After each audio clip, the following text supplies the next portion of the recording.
হাসরের ময়দান যখন কায়েম হয়ে যাবে, হাসরের ময়দান যখন কায়েম হয়ে যাবে, সমস্ত মানুষগুলো যখন নাফসি নাফসি করে চিৎকার করবে, আল্লাহ আমাকে বাঁচাও, আমাকে বাঁচাও।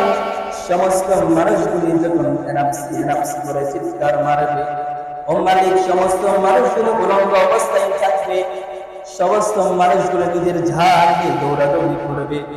ও আল্লাহ তাআলা, ওই হাসরের ময়দানে আমার খাদিজাকে যেন আমি বলে না যাই, আমার খাদিজাকে যেন আমি চিনে ফেলি। আল্লাহু আকবার বলে।